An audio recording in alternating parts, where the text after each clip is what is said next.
Joe Poole once again. I'm coming back at you.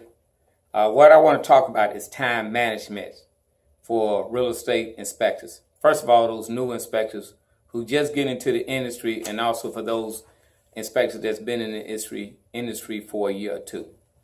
What I want to discuss is how you manage your time doing an inspection. Now, I've been in the industry since 2003, so I have a whole lot of time on my hand. But when I first got into the industry, my biggest time was doing the inspection report. Because at the particular time I was learning computers, I was learning the software. So, and then also too, I wasn't really an experienced typer. I didn't type as fast. I normally did a lot of pecking.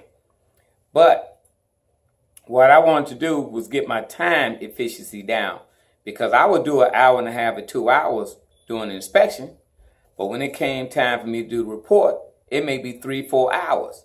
So I'm spending on an average maybe 6 hours on this one inspection. So what I learned to do is to get my time down. I learned to type. I took tutorial online, just learning how to type. Then on my job, I was on the computer a lot, so now I'm doing a lot of typing. As time went on, my efficiency became, I started downsizing my time doing my inspection report.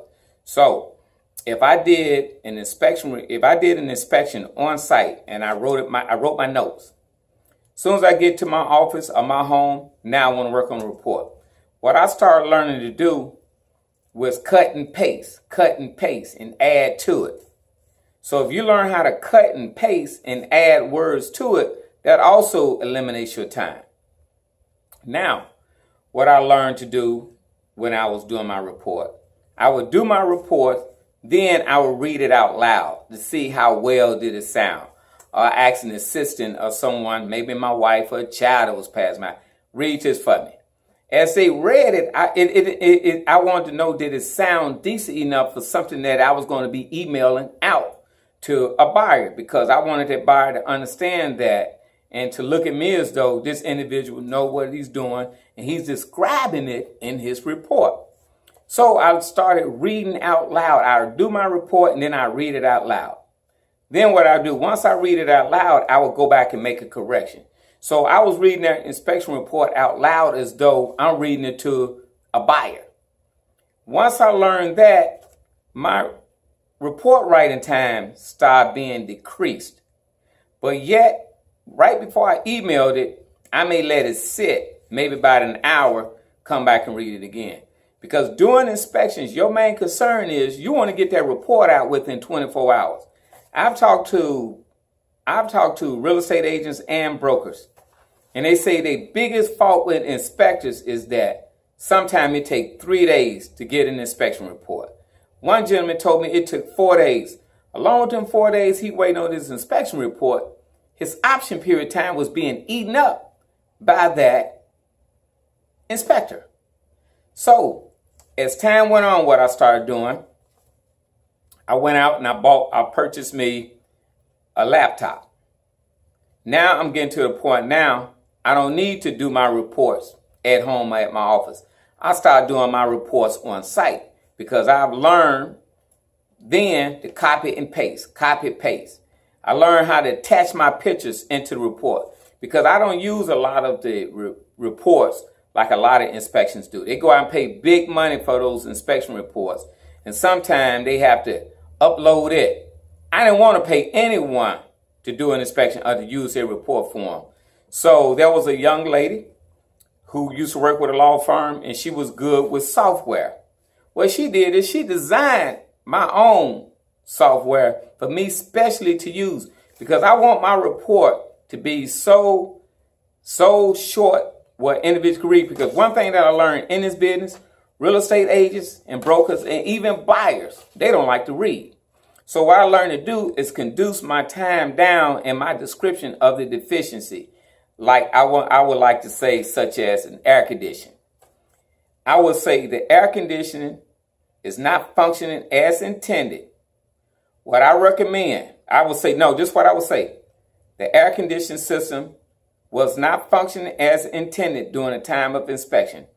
I recommend a licensed HVAC repairman to make repairs on the condenser, followed with an invoice per buyer.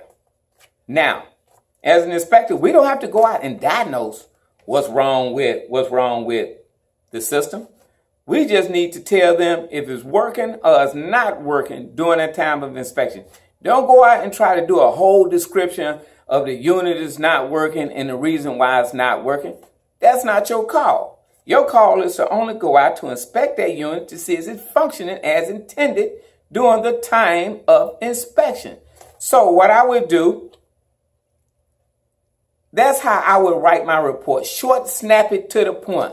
Now, if a buyer is standing with me on site while I'm doing inspection, I will explain to him. If a real estate agent called me up and say, Joe, what was wrong with the air conditioning system? I would tell them it appears to be low on Freon. I'm not an AC expert, so I don't want to go out there and misdiagnose something that I didn't put gauges on. I would simply say it's not functioning at the time of inspection.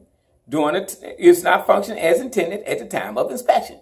Bam, I'm finished, right to the point. Such as a roof. If I go up on the roof and I inspect the roof, if that roof is missing shingles, I'm going to walk the roof, I'm going to take pictures, and I'm going to note this roof is missing shingles. There are several areas on this roof where shingles are missing. Now, if the shingles look like they have worn out, they're showing wear and tear, either they decayed, I'm going to write that up. But those pictures is going to tell my story. Now, I'm not going to describe what's the thick and the weightness of that shingle. I'm not going to do it because I'm not a professional roofer. I've gotten to the point what's wrong with that roof. When I do my report, I indicate what I did. Maybe 2-liners or 3-liners. Straight to the point. That's cutting down your time efficiency. Because one thing about it as an inspector, you don't want to break that deal being a smart aleck like you know it all. Now, what I do is, as an inspector, I do my inspection reports on site. Now, when that buyer is there with me, I would proofread the inspection report with that buyer. We will walk that property and I will point out everything that's in that inspection report. If I overlook something, I will come back to the inspection report and revise the report.